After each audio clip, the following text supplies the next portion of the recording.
Well, here we are. Oren and I've come to stop in Broken Hill for 3 or 4 days, and we just arrived here and going to head off, start looking around. But by gee, there's a lot of things to see and do. So we've already added another day to our stay. But let's go and we'll have a look around Broken Hill for you. Well, this is the beginning of a entry point in the train museum.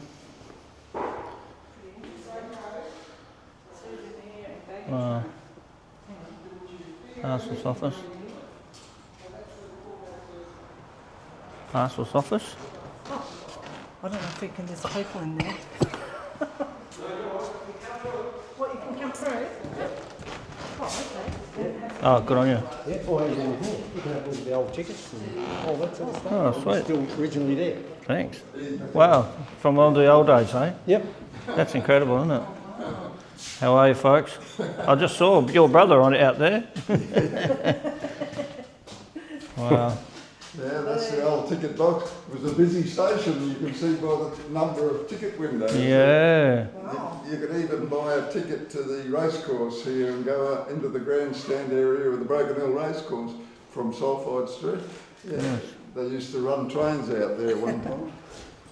It's good. I love. How long ago did You can buy a ticket to anywhere. Just check out all these old cases, old-fashioned cases. Wow. In the last room you saw all the tickets, old original tickets from what they used to use.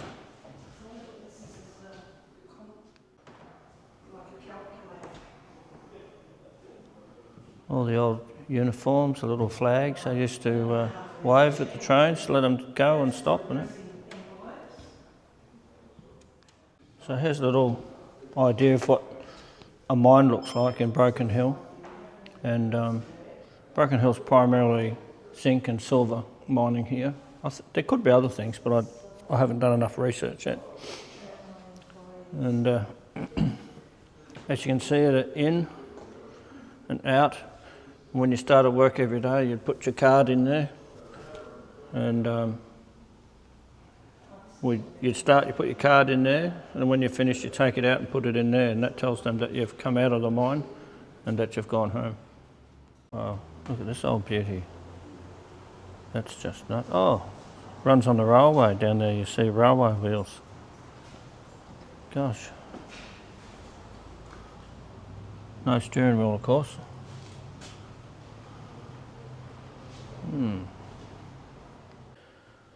So here's some of the rocks and minerals that they mine around Broken Hill.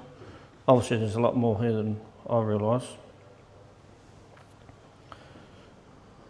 Look at some of these. Gypsum. Wow. This is a pretty good museum actually. I'm not sure what this is, but there might be a sign on the other side. Oh, look at that. It's beautiful, isn't it? So this is a model of Queen Elizabeth's coronation when she became Queen years ago, and someone in Broken Hill bought it and brought it up here for a display. So that's kind of interesting, isn't it? Even when you look at these things, look at the artwork on the side of that, it's beautiful, isn't it? So there's lots of little old buildings here we're going to look into. Wow. Broken Hill's first ambulance. Look at that. They'd put the people in there and little handles and they'd wheel them to the hospital. That's just, I've never seen anything like that before. It's incredible. And then there's a horse and cart ambulance used in Broken Hill from 1897 to 1940. Wow, that's just nuts. Wow, look at this. So this must be history of the Royal Show. Look at these old skittles and these things here. I don't know, you must have had to knock them down dolls. Okay. That's interesting. Chocolate wheel. Big bazaar. You know, they still use these kind of things. Clown's head today, put your ball on the top, and this head is driven underneath by a machine, and that pipe there goes back and forth, and if you got it in the right number you could win a prize. Look at that old merry-go-round. And you'd throw balls here and hit all these faces down. Everything was about how many you could hit down. Each player must knock down 2 out of the 3 prisoners. Attended to stand prisoners up after each 3 balls. So you had to knock 2 down to win a prize. So I think this is something to do with nurses, obviously. 1915 to 2000, 1905 to 1942. Well, it's just amazing, isn't it? Little uniform. Let's have a look in here.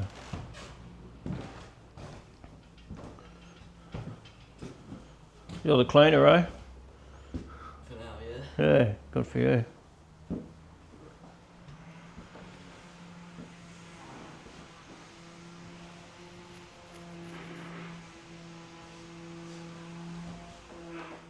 So in here is the coal box and wood box. And they used to have all their coal and wood in there for when they were travelling. And then that was the fire box. It probably had a lid on it one day. And they'd open it up and shovel coal and wood and everything in. But you know, you imagine sitting there on a 40-degree day and truffling along in this heat. It'd be pretty darn hot. Just looking out that little windows. That's what he'd see. Just going through the countryside, he'd see just up the side there, out into the distance. All aboard. Now look at these old train carriages. This is crazy, isn't it? You put your bag and your belongings up there, take your seat, and off you'd go. And tell you what, these are pretty comfortable seats. In here I'd say there'd be the toilet, poop, little drink of water, drinking water, wash basin. Just incredible, isn't it? You'd be just rattling along in this old train all day. Doot, doot. Look at these little old blinds.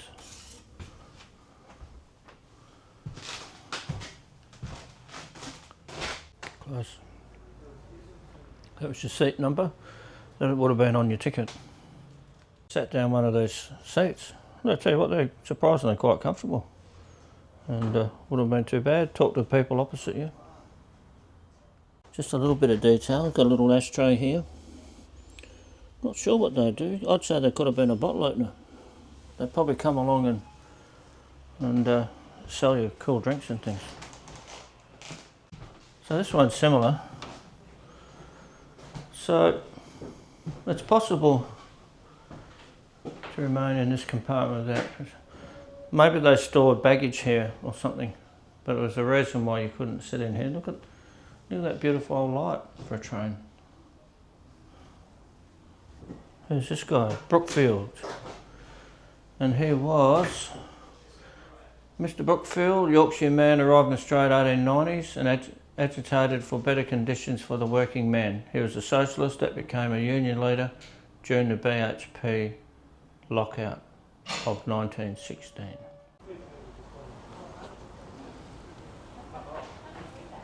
We're going to have a play here in a minute, over there.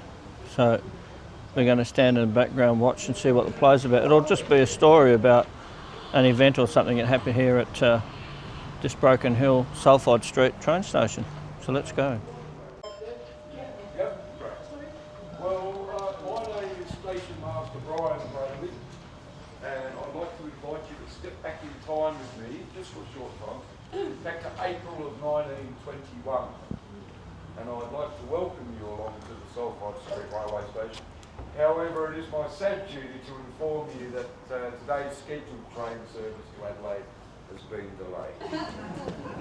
Yep, 2 trucks of coal were derailed at Burns this morning, and as it took some time to clear the line, the train arrived late in Coburn. On behalf of the railway owners, I missed that. On behalf of the railway owners, the famous Silverton Tramway Company, please accept our sincere apologies. But rest assured though, this railway station was opened 16 years ago in 1905 and has been serving the community of far west of Broken Hill and New South Wales for quite some time. The train beside me usually runs on time. Excuse me. What is it? The train Bradley hasn't left yet. Well, the train's still there now, can't you see? Oh, well, I didn't know. I thought that might be another train. Well, there is no other train today, well, apart from the goods train. You seem a little out of sorts to me, don't you? Well, as much as I hoped I hadn't missed it, I didn't actually expect it to be this late. Well, it's usually on time. Really? How often is it late? Well, as I was trying to say, before you so rudely interrupted me, this train runs several times a week and it's rarely more than a minute or two late to the party. And even then, it will usually make up time and arrive ahead of schedule at the platform in Adelaide. There's only been a few occasions when the train has run late. And I suppose all those other times were unavoidable too, were they? Well, for instance, just last week, they brought the body of the Honourable Percy Brookfield back from Riverton after he was shot and later died of his injuries.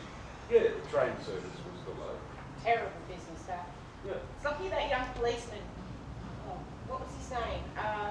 Kingsley, Coachella. Constable Edmund A. Kinsella of the New South Wales Police Force was the gentleman's name. Yes, well, it's lucky he was on board. The Barrier Miner reported that he prevented what could have been a truly grisly scene. Still, shame they got Percy. He was such a great asset for Broken Hill. Absolutely right he was. And, you know, his funeral held on Good Friday was probably the biggest funeral that this town has ever likely to see. You know, more than 8,000 souls followed the procession out to the cemetery to lay him to rest. God bless him. Fighting for our rights in the halls of Parliament. We nurses are certainly grateful for our improved conditions, Should be. as I'm sure most of the workers of Broken Hill, apart from the scabs, filthy parasites. I certainly hope that there aren't any here. Everybody is part of one union or another, I should hope. I wouldn't like to think that anyone would be Oh, crossing calm anyone. down, lady. Look, you'll have us all out on strike for better train scheduling. Well, wouldn't that be nice? Look, well, yeah.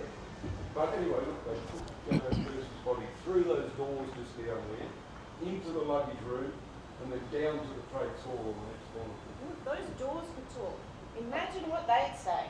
Well, those doors have probably seen some of the most turbulent times at Broken Hill. And, you know, Percy's wasn't the only dead body to pass the river. That's where they brought the dead and injured back in 15 after that dreadful picnic train attack. I'm sure many folks here will remember that fateful day. I was stationed overseas at the time, but even I heard about it. You know, Betsy and I were talking about it just last week, and we heard that when the two attackers were caught and killed, they were buried in some secret place. Well, yeah, look, I don't know, but I was here that day, and I've never seen such an angry crowd as we had gathered here in the platform. But I suppose, you know, after those two Turks, they murdered 4 innocent souls and wounded a further 7. It's no wonder everybody was so mad. Yes, but I don't suppose they needed to burn down the German club. The Germans didn't actually have anything to do with this one. Well, yeah, well, it was wartime and strange things happen during times of war. And I guess we'll be talking about that day in this town for well over 100 years or more. Sure. Oh, speaking of, I heard the German newspapers got some of the details wrong when they reported the incident. Funny you mention that because I just happened to keep it cutting from the paper. It's so ridiculous. Look, this is what the Germans wrote. We are pleased to report the success of our arms at Broken Hill, a seaport town on the west coast of Australia. A party of troops fired on Australian troops No, they didn't. being transported to the front We haven't got a front. by rail. Now the enemy lost 40 killed and 70 injured, and the total loss of Turks was 2 dead. Now the capture of Broken Hill leads the way to Canberra, the strongly fortified capital of Australia. Fortified by what? Kangaroos. Oh, I guess that's the propaganda machine for you. Yeah, Oh, well, dear.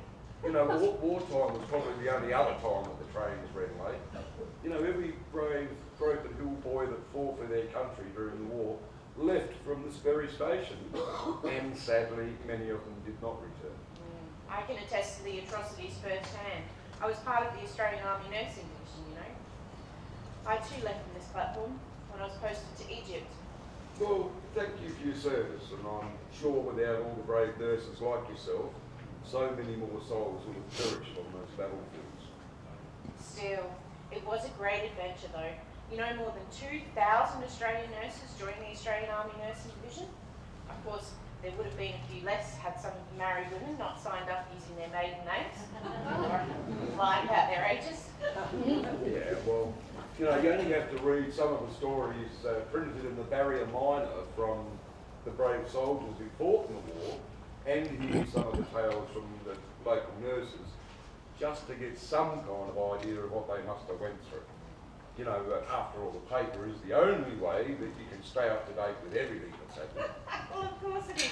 It's not like we've all got some magical device in our pockets that lets us know what's happening all around the world whenever we like. What are you talking about, baby? It's delusional.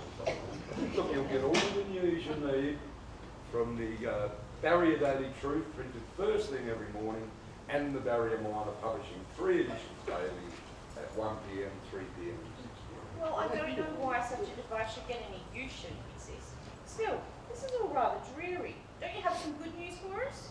Well, look, if it's entertainment you're looking for, you can always go up to the Johns Brothers Joyland at the Pallady Dance. You know, as a matter of fact, we've got some of their games in storage just over there next to the hospital. I was at the Palais on Saturday. You should have seen poor old Davy Johnson trying to impress Lynn Scott in the skating arena. It was very entertaining. I'm sure it was, you know, but let's not forget about the mines. If it wasn't for mining, this town would even exist. You know, a little over 35 years ago, all that was here, well, it wasn't much more than a sheep paddock, really. Although you wouldn't know it now, it's made some people very rich. Maybe one day women will be miners too. Oh, now you really have lost your marbles. I know.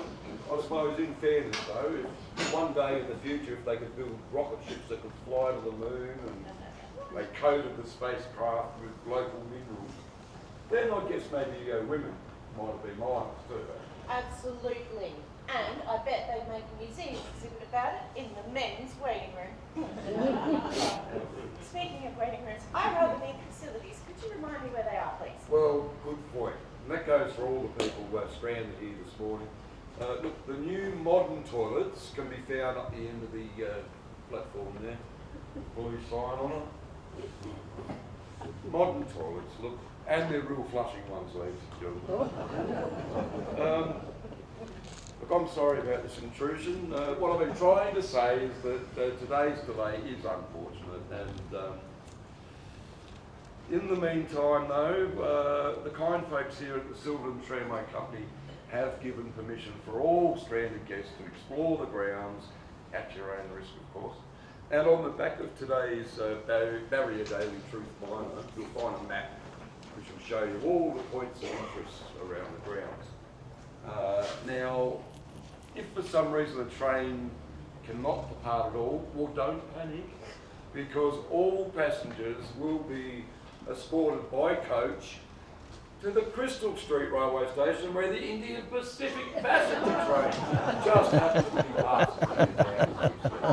So that'll be great. And when it's time to leave, I'll ring that bell quite a lot louder than I did first up, and you'll hear it wherever you are. And when you do, please come back down through this way and make your way out to those said coaches. And just before I hand you over to Christine, who's our curator here at this wonderful museum, I'd just like to say, let's come back into present day, September 2025. And on behalf of Nurse Laurie and myself, thank you very much for listening to our little play. and we hope you enjoy your visit. Thank you.